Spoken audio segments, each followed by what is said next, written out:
जय माता दी भक्तों। माता वैष्णो देवी की कथा अत्यंत पावन और श्रद्धा से भरी है। यह कथा त्रेता युग की है, जब पृथ्वी पर पाप बढ़ गया था और असुरों का नाश करने के लिए तीनों महाशक्तियों माँ काली, माँ लक्ष्मी और माँ सरस्वती ने अपनी सामूहिक ऊर्जा से एक दिव्य कन्या को प्रकट किया, जो माता वैष्णो देवी कहलाईं।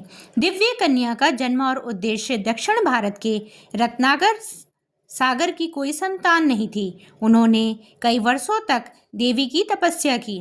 देवी ने उनके घर कन्या के रूप में जन्म लिया, जिनका नाम त्रिकुटा रखा गया। त्रिकुटा बचपन से ही भगवान विष्णु की अनन्य भक्त थीं।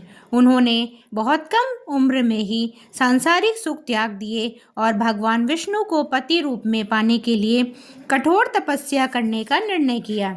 जब भगवान श्री राम माता सीता की खोज में थे, तब उनकी भेंट त्रिकुटा से हुई।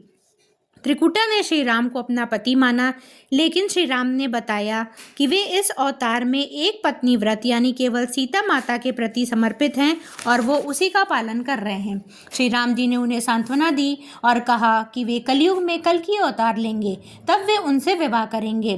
तब तक के लिए श्री राम ने त्रिकुटा को उत्तर भारत में स्थित त्रिकुटा पर्वत पर जाकर तपस्या करने और भक्तों का कल्याण करने का निर्देश दिया। भगवान राम ने ही उन्हें वैष्णवी नाम दिया। कई वर्षों बाद माता की महिमा चारों ओर फैल गई। जम्मू के पास कटरा में श्रीधर नाम का एक ब्राह्मण रहता था, जो माता का परम भक्त था। माता की प्रेरणा से श्रीधर ने एक विशाल भंडारा रखा। इस भंडारे में गुरु गोरखनाथ और उनके शिष्य भैरवनाथ जी भी आए। भैरवनाथ को अपनी सिद्धियों पर बहुत अहंकार था। उसने माता के दिव्य स्वरूप को देखा और उन पर मोहित हो गया।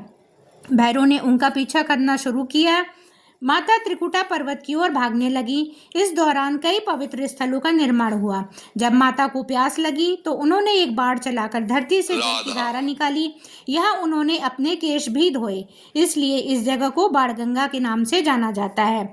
जिस शिला पर माता के चरण के निशान पड़े उसे चरण पादुका कहा जाता है। भैरव से छिपने के लिए माता एक छोटी गुफा में प्रविष्ट हुई। यहाँ उन्होंने 9 महीने तक तपस्या की।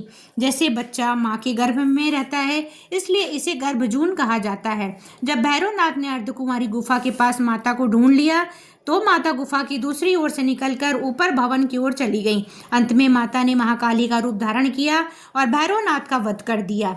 माता के प्रहार से भैरव का सिर कटकर मुख्य गुफा से काफी दूर भैरव घाटी पर जा गिरा। मरते समय भैरव को अपनी गलती का पश्चाताप हुआ और उसने माता से क्षमा मांगी। माता वैष्णो, जो कि ममता की प्रतिमूर्ति हैं, उन्होंने भैरव को क्षमा कर दिया और वरदान दिया, मेरी पूजा तब तक पूर्ण नहीं मानी जाएगी जब तक भक्त तुम्हारे यानी भैरव मंदिर के दर्शन नहीं करेंगे। माता के 3 स्वरूप हैं। माता वैष्णो देवी की पवित्र गुफा में कोई मूर्ति नहीं है। वहाँ 3 प्राकृतिक पिंडियाँ हैं।